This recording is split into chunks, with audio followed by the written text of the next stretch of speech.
It's 5:31 AM. So, bibiyahe kami ng Barangay Butong Argao, Cebu. So, ihatid namin si Mama at saka si Ate Mariam. Kasi doon sila mag-New Year. So, ngayon, ako na lang yung maghatid. So, gamit pa rin natin si DE. Today is, ano pala ngayon? December 30. So, doon kami matutulog. Magpapalipas kami ng isang gabi doon. Tapos, December 31 is bibiyahe na naman kami pabalik ng city kasi dito kami mag-New Year.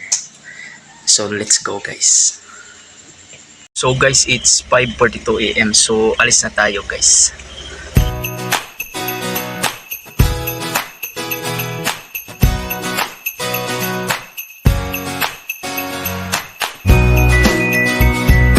Nandito na tayo sa Car City guys. So, nandito kami sa fruit stand guys.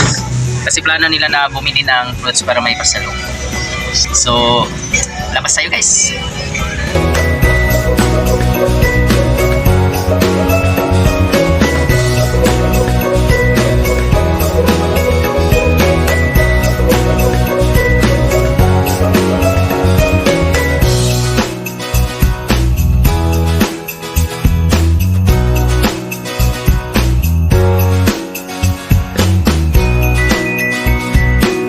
Guys, stop over muna kami dito sa car guys, dito sa Sibmore, sa McDo. So bumili muna si Mami at saka si Ate ng candy sa Sibmore. At si Mami ay nandun sa McDo bumili ng french fries para kang Zayon, si Kuya at si Mama nasa likod.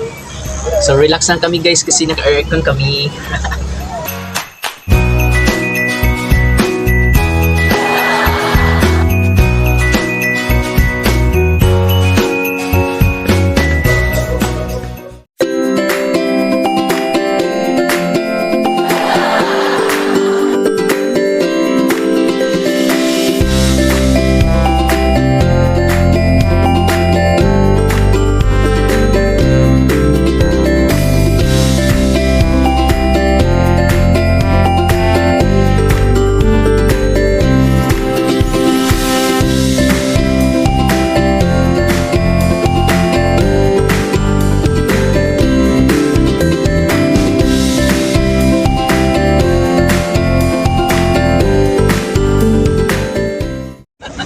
So guys, nandito na kami sa Taloot.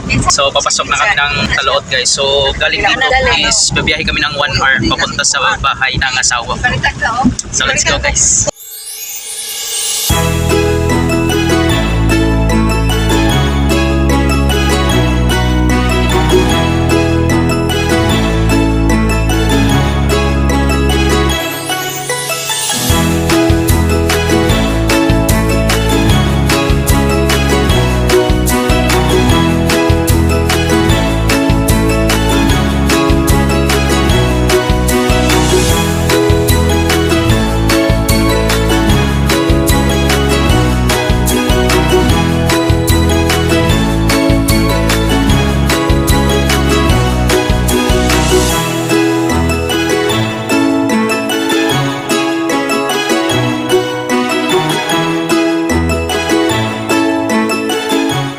Punta na kami sa Barangay Butong Argao. So sa mga nagtatanong guys kung kaya ba niya yung uphill, so nakita na yung unang video guys.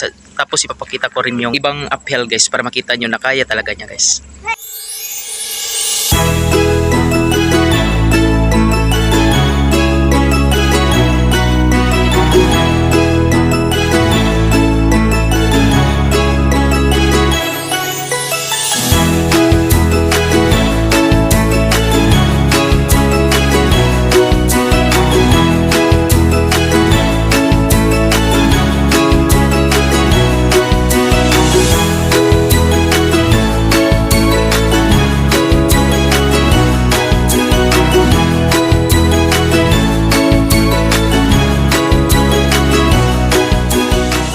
So guys, papunta na tayo sa panghuling uphill guys. So yung panghuling uphill, si Mami na yung maghawak ng camera natin kasi super uphill kasi yun guys. So ipapakita ko sa inyo yung uphill talaga. So let's go!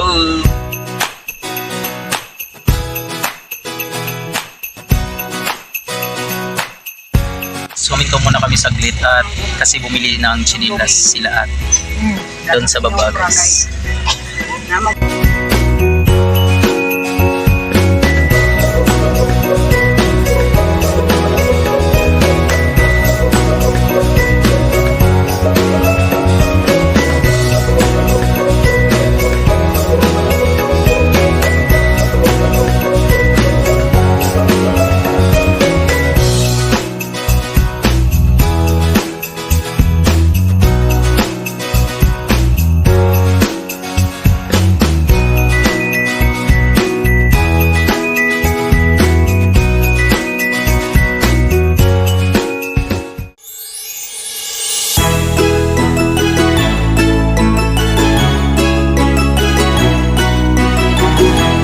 guys, nandito na kami guys.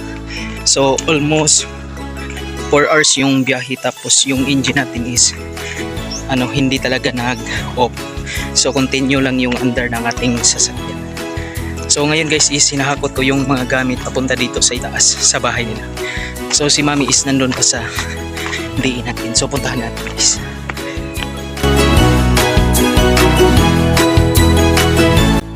So guys, okay na lahat guys, nahakot na namin. So guys, dito na lang siguro yung video natin at see you sa susunod na vlog natin. So bye bye.